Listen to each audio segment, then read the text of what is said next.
Hola, hola, bienvenidos a una nueva edición de esto que llamamos Lee conmigo la Biblia. Hoy jueves 5 de agosto del 2021, nuestro programa es el número 207 y les damos a ustedes la bienvenida y vamos a compartir, como lo hacemos siempre, el devocional del día de hoy.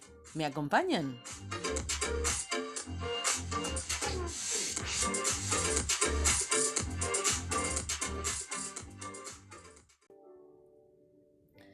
Nuestro devocional del día de hoy se titula Perfeccionado en la debilidad.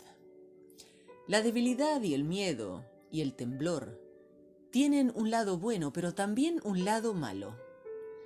En los pasajes que hoy vamos a compartir, tanto el lado bueno como el lado malo de la debilidad, el miedo y el temor, los veremos reflejados en los versículos que a continuación vamos a citar. En el libro de Salmos capítulo 91 nos habla del miedo y la fe. No temerás, dice el verso 5. El salmista escribe dando la respuesta al miedo entendido en el mal sentido de la palabra. Él escribe así: no temerás al terror de la noche, ni la flecha que vuele de día, ni la peste que acecha en las sombras, ni la plaga que destruye a mediodía. La respuesta al miedo es una relación estrecha con el Señor, la que de quien permaneciendo al abrigo del Altísimo, se acoge a la sombra del Omnipotente, como dice el verso 1. La confianza en Dios es lo opuesto al miedo. Hay una fuerte conexión entre lo que piensas y lo que dices. Lo que piensas brota en forma de palabras, pero también tus palabras pueden afectar a tu pensamiento. Lo que dices a Dios puede cambiar tu manera de pensar. El salmista nos dice que proclamemos en alto la bondad del Señor. El verso 2 dice: yo le digo al Señor, tú eres mi refugio, mi fortaleza, el Dios en quien confío. Él promete rescatarte de las trampas del cazador y de mortíferas plagas, pues te cubrirá con sus plumas y bajo sus alas hallarás refugio. El miedo puede destruir tu capacidad de disfrutar el presente. Dios resucitó a Jesús de entre los muertos y al hacerlo, te liberó del miedo de la muerte y de los miedos asociados a la misma. Bajo sus alas hallarás refugio. No tienes que temer acerca del futuro y puedes disfrutar el presente sin miedo. En el libro de Primera de Corintios, capítulo 1 y 2, aprendemos sobre el poder en la debilidad. El apóstol Pablo escribe que temblaba de miedo, que se sentía totalmente inadecuado para la tarea que Dios le había llamado, pero en las palabras de la traducción de la Biblia de Message, el mensaje salió de mí de todas maneras, y el Espíritu y el poder de Dios lo hicieron. La debilidad moral y la cobardía no son virtudes, pero como vemos en este pasaje, hay un lado bueno en la debilidad, el miedo y el temor. Dios pone las cosas al revés. La cruz puso las cosas al revés.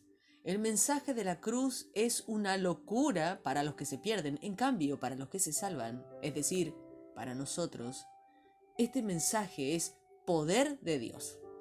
Jesús murió por un criminal como nosotros, pero también Él lo hizo como un criminal de Estado, en un instrumento de tortura romano, sufriendo una muerte reservada a los más degradados, a los más despreciados de la sociedad romana. Durante los primeros 100 años, la cruz no fue un símbolo del cristianismo porque significaba debilidad, humillación y derrota. En aquel tiempo, Corinto era el centro intelectual del mundo, era un lugar de gente que debatía, profesores itinerantes, docentes, filósofos, donde la mente y el intelecto eran muy estimados. El mensaje del Evangelio que proclamamos parece la mayor necesidad para la gente muy intelectual. Que Jesús muriendo en la cruz hace 2000 años pueda transformar tu vida parece una completa locura para la intelectualidad. Y es una piedra de tropiezo, como dice el verso 23, incluso para mucha gente religiosa. Pero este simple mensaje salva a aquellos que creen. Dios, en su sabio designio, dispuso que el mundo no lo conociera mediante la sabiduría humana. Tuvo a bien salvar mediante la locura de la predicación a los que creen, pues la locura de Dios es más sabia que la sabiduría humana, y la debilidad de Dios es más fuerte que la fortaleza o la fuerza humana. Cuando miramos a nuestro alrededor podemos ver que sigue siendo verdad hoy en día. De los que están en la iglesia, no muchos son los más brillantes ni los mejores. No muchos son influyentes ni provienen de familias de noble cuna. Pero sigue siendo verdad que hoy Dios escoge lo insensato del mundo para avergonzar a los sabios. Y escogió lo débil del mundo para avergonzar a los poderosos. No te avergüences de proclamar un mensaje muy simple que a los ojos de mucha gente parece necedad. No hace falta intentar camuflarlo con gran elocuencia y sabiduría. Céntrate en el mensaje de Jesucristo y este crucificado. Como lo traduce Eugene Peterson, lo mantengo deliberadamente llano y sencillo. Primero Jesús y quién es Él. Después Jesús y lo que hizo. Jesús crucificado. Es normal experimentar debilidad y temor y mucho temblor. Lo que importa no es si usas gran elocuencia y sabiduría, sino la demostración del poder del Espíritu. Y su poder se perfecciona en nuestra debilidad. Con frecuencia, solo cuando nos sentimos débiles, nos prestamos a depender completamente de Dios. Pablo era totalmente dependiente de que el Espíritu Santo hablara a través de él. Por más inadecuado que te sientas, si pides al Espíritu Santo que hable por medio de ti, Él lo hará. Primera de Crónicas capítulo 19 al 22 nos habla sobre el temor y el temblor. El temor y el temblor ante Dios no siempre es algo malo. De hecho, en ocasiones es lo adecuado. El cronista lo deja muy claro de una manera en la que la narración más temprana no lo hizo. Fue Satanás quien indujo a David a hacer un censo. Esto lo encontramos en el capítulo 21, en el verso 1. Joab trató de persuadir a David para que no lo hiciera, pero David le dio la orden de hacerlo y Dios también lo consideró esa orden como algo malo. No está muy claro por qué aquel fue un pecado tan importante, pero obviamente lo fue porque David le dijo a Dios: he cometido un pecado muy grande al hacer este censo. He actuado como un necio. Yo te ruego que me perdones la maldad de tu siervo. Con lo que parece ser temor y temblor le dice: estoy en un grave aprieto. Ahora bien, es preferible que caiga yo en manos del Señor, pues su bondad es muy grande. Cuando acude a ofrecer un sacrificio a Dios, él dice: eso no puede ser, no tomaré lo que es ya tuyo para dárselo al Señor, ni le ofreceré un holocausto que no me cueste nada.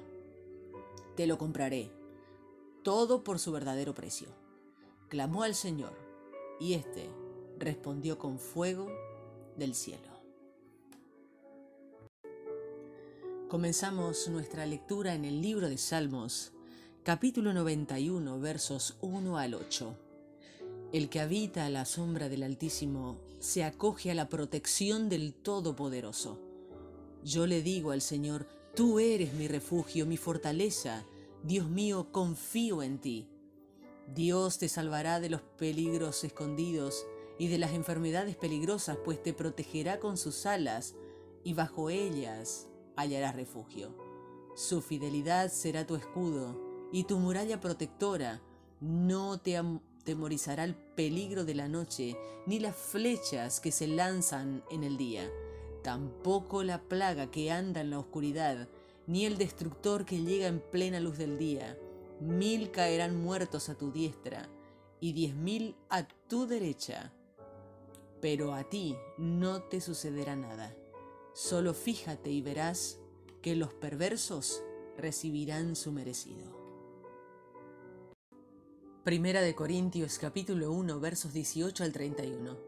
El mensaje de la cruz parece una tontería para aquellos que están perdidos, pero para los que estamos siendo salvados es el poder de Dios. Como está escrito: destruiré la sabiduría de los sabios y confundiré el entendimiento de los inteligentes. ¿En qué queda el filósofo? ¿Cómo queda el experto en la escritura? ¿Dónde está el intelectual que discute sobre asuntos de este mundo? Dios ha convertido en tontería la sabiduría de este mundo. El mundo en su propia sabiduría no conoció a Dios, así que Dios en su propia sabiduría prefirió salvar a los que creen por medio de la tontería del mensaje que anunciamos. Los judíos buscan milagros mientras los griegos buscan sabiduría, pero nosotros anunciamos a un Cristo crucificado. Este mensaje resulta ofensivo para los judíos y les parece una tontería a los que no son judíos, pero para los que han sido llamados por Dios, judíos o no, este mensaje es poder y sabiduría de Dios. Pues la tontería de Dios es más sabia que la sabiduría de los hombres y la debilidad de Dios es más fuerte que la fortaleza de los hombres. Ahora, fíjense hermanos, según las normas humanas, no hay entre ustedes muchos sabios, tampoco muchos que tengan influencias, ni que pertenezcan a familias importantes. Pero, a pesar de todo, Dios los ha llamado. Pero Dios prefirió usar las tonterías de este mundo para avergonzar a los sabios y prefirió usar a los débiles de este mundo para avergonzar a los poderosos. Dios prefirió lo que el mundo cree que no es importante, lo que desprecia y lo que no significa nada. Prefirió todo eso para destruir lo que el mundo cree que es importante. Dios hizo esto para que nadie pueda alabarse a sí mismo delante de Él. Por medio de Él ustedes pertenecen a Jesucristo, quien se ha convertido en sabiduría de Dios para nosotros. Por medio de Cristo, Dios nos aprueba, nos santifica y nos libra del pecado. Así que como está escrito, si alguien alaba algo, que alabe lo que el Señor ha hecho. Primera de Corintios, capítulo 2, versos 1 al 5. Estimados hermanos, cuando los visité les anuncié el plan secreto de Dios sin usar palabras elevadas ni de gran sabiduría, pues decidí que mientras estuviera con ustedes me olvidaría de todo excepto de Jesucristo, y que haría énfasis en su muerte en la cruz. Estaba débil y temblaba de miedo cuando me presenté ante ustedes. Pero no anuncié el mensaje con palabras astutas, como las que usan para convencer a la gente. Al contrario, fue el Espíritu quien, con poder, demostró que lo que dije es verdad, para que su fe se apoye en el poder de Dios y no en la sabiduría humana. Primera de Crónicas, capítulo 19. Después de un tiempo, murió Nahás, rey de los amonitas, y su hijo reinó en su lugar. David pensó, voy a ser leal con Hanún, hijo de Nahás, porque su papá fue leal conmigo. Así que David envió algunos mensajeros para expresar sus condolencias a Hanún por la muerte de su papá. Los representantes de David llegaron a la tierra de los amonitas para expresar sus condolencias a Hanún, pero los oficiales amonitas preguntaron a Hanún, ¿en verdad cree su majestad que David está honrando la memoria de su papá enviando a sus hombres a darle el pésame? Con seguridad que ellos vienen como espías a sus tierras para buscar la forma de derrotarlo. Así que Hanún arrestó a los representantes de David, hizo que los rasuraran y rasgaran sus ropas hasta la cadera. Luego los envió de regreso. Cuando se le informó a David lo que había pasado, envió mensajeros para que salieran al encuentro de los oficiales, pues los hombres estaban avergonzados. El rey David les dijo, esperen en Jericó hasta que les crezca la barba de nuevo, y luego regresen. Los amonitas se dieron cuenta de que habían ofendido a David. Entonces Hanún dispuso 33,000 kilos de plata para contratar carros y jinetes de Aram Naharayim y Aram Macá de Sobá. Los amonitas contrataron 32,000 carros de combate y le pidieron al rey de Macá que les ayudara con su ejército. La gente de Macá armó su campamento desde Medeba. Los amonitas que vivían en otras ciudades se unieron al ejército y se alistaron para la guerra. Al enterarse, David envió a Joab con todos los soldados del ejército. Los amonitas salieron y armaron las filas para la batalla a la entrada de la ciudad, mientras que los reyes que también habían venido se colocaron aparte en campo abierto. Al verse con enemigos por frente y por la retaguardia, Joab eligió las mejores tropas israelitas y lo formó para combatir con los sirios. Luego encargó a los demás hombres, a su hermano Abisai, para que se enfrentaran a los amonitas. Joab le dijo a Abisai: si los sirios son más fuertes que yo, ven en mi ayuda. Si son más fuertes que tú, yo iré en tu ayuda. Seamos fuertes y luchemos con valentía por nuestro pueblo y las ciudades de nuestro Dios. Que el Señor haga su voluntad. Entonces Joab y sus hombres atacaron a los sirios, quienes huyeron de ellos. Al ver que los sirios huían, los amonitas huyeron de Abisai, hermano de Joab, y se metieron en la ciudad. Entonces Joab regresó a Jerusalén. Al verse derrotados por Israel, los sirios se unieron y enviaron mensajeros para reunir a todos los sirios que estaban al otro lado del río Éufrates y quedaron bajo el mando de Sofaj, el comandante del ejército de Hadad-Ezer. Cuando David se enteró de esto, reunió a todos los israelitas y juntos cruzaron el río Jordán y llegaron hasta donde estaban los sirios. Allí David organizó a sus hombres en posición de batalla para luchar contra los sirios, quienes salieron a su encuentro y atacaron, pero acabaron huyendo de los israelitas. David mató a 7,000 soldados de los carros y 40,000 de infantería. También mató a Sofaj, comandante del ejército sirio. Al ver que los israelitas los habían derrotado, los siervos de Hadad-Ezer pactaron la paz con David y se sometieron. Los sirios ya no estuvieron dispuestos a ayudar a los amonitas. Primera de Crónicas, capítulo 20. En la primavera, época en que los reyes salían en campaña militar, David se quedó en Jerusalén, pero Joab salió con sus tropas y destruyó las tierras de los amonitas. Después Joab siguió hasta la ciudad de Rabá, la sitió y la destruyó por completo. David se quitó la corona del dios Milcón, la cual era de oro y piedras preciosas y pesaba 33 kilos. Luego se la pusieron a David, quien además se llevó un botín de la ciudad. David también expulsó a los habitantes de la ciudad de Rabá y los puso a trabajar con sierras y picos y hachas. Hizo lo mismo en todas las ciudades amonitas y luego regresó con su ejército a Jerusalén. Después estalló una guerra con los filisteos de Geser. Sibecai el Husatita mató a Sipai, que era descendiente de los gigantes. Todos estos filisteos quedaron sometidos a Israel. De nuevo, hubo otra guerra contra los filisteos. Elhanán, hijo de Jair, mató a Jacmí, que era hermano de Goliat el Gitita. Su lanza era tan grande como un rodillo de telar. Hubo otra batalla en Gad. Había allí otro soldado descendiente de los gigantes, que tenía 24 dedos, 6 en cada mano y 6 en cada pie. Este hombre se puso a desafiar a los israelitas y a burlarse de ellos, por lo cual Jonatán, hijo de Simá, que era hermano de David, lo mató. David y sus hombres mataron a esos soldados descendientes de los gigantes. Primera de Crónicas, capítulo 21. Satanás se puso en contra de Israel e incitó a David para hacer un censo en Israel. Entonces David le ordenó a Joab y a los comandantes del ejército: vayan y levanten un censo de Israel desde Beerseba hasta Dan, y tráiganme un informe para que yo sepa cuánta gente hay. Pero Joab le dijo: que el Señor multiplique 100 veces el número de gente que hay, y que su majestad pueda verlo con sus propios ojos.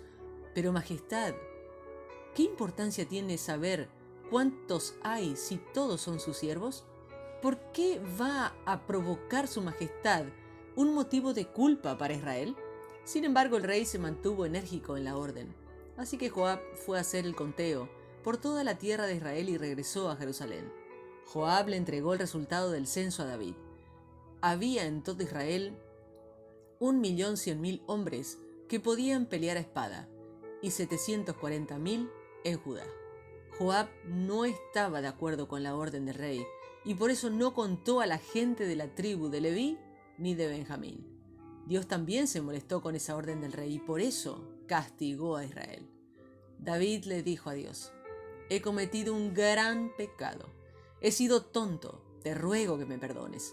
Entonces el Señor le habló a Gad, el profeta de David: ve y dile a David que el Señor dice: escoge entre estos 3 castigos. ¿Cuál prefieres? Gad fue a ver a David y le dijo: el Señor me envió para decirte que escojas entre estos 3 castigos: 3 años de hambre, 3 meses huyendo derrotado del ataque de tus enemigos, o 3 días de castigo del Señor. Es decir, pestes por todas partes y el ángel del Señor destruyendo gente por todo el territorio de Israel. Piénsalo, escoge y dímelo para que yo se lo comunique al Señor que me envió. Entonces David le dijo a Gad: estoy en un verdadero aprieto, pero es mejor que mi castigo nos venga del Señor y no de los seres humanos, pues su misericordia es grande. El Señor entonces hizo que cayera una epidemia sobre todo Israel, la cual provocó la muerte de 70,000 israelitas. Dios envió también un ángel para destruir a Israel, pero cuando el ángel comenzó su trabajo, el Señor cambió de opinión y le dijo al ángel: basta, detén tu mano. El ángel del Señor estaba junto al lugar donde se trilla el trigo, propiedad de Ornán el Jebuseo. David miró hacia el cielo y vio al ángel del Señor parado entre el cielo y la tierra, con una espada apuntando hacia Jerusalén. Luego David y todos los ancianos, vestidos con ropas ásperas, se postraron rostro en tierra.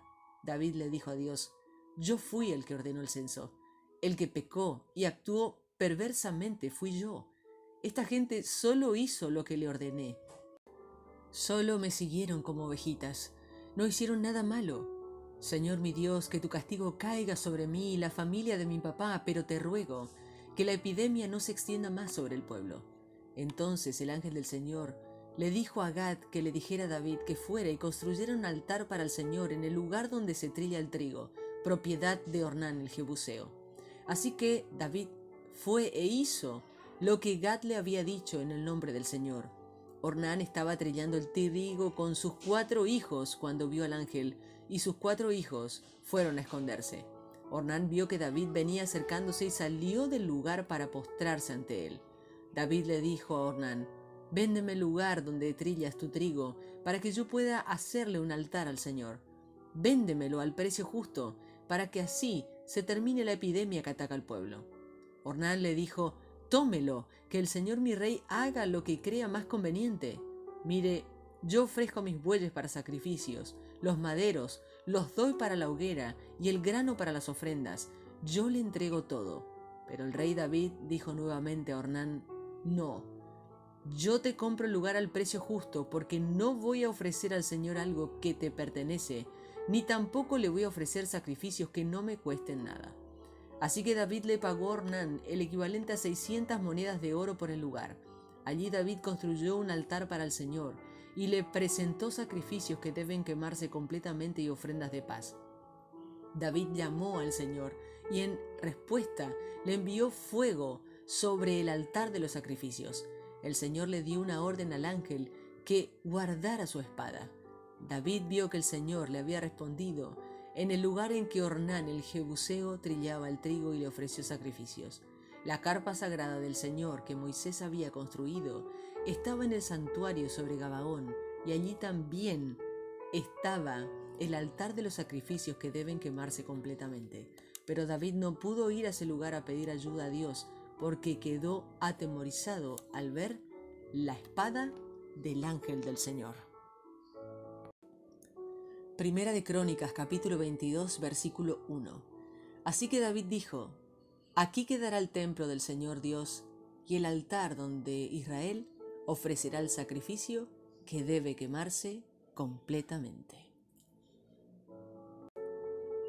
Y así terminamos la lectura del día de hoy. Compartimos esta oración. Señor, gracias porque puedo morar en tu refugio y descansar bajo tu sombra. Hoy te digo: eres mi refugio y mi fortaleza. En ti confiaré. Señor, gracias por el mensaje de Jesús y su crucifixión, que es el poder de Dios. Gracias porque no necesito elocuencia ni una sabiduría superior, aunque hable en debilidad y miedo, y con mucho temblor oro para que acompañes la predicación del mensaje con una demostración del poder del Espíritu. Señor, te presento a ti hoy en mi debilidad y con mucho temblor, y te pido que tu poder sea perfeccionado en mi debilidad. Amén.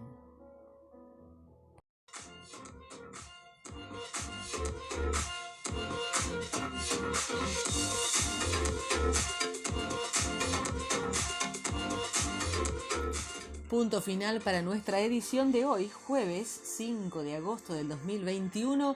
Nuestro programa es el número 217. A todos ustedes que siguen día tras día este proyecto que verá su finalización el 31 de diciembre, muchísimas gracias.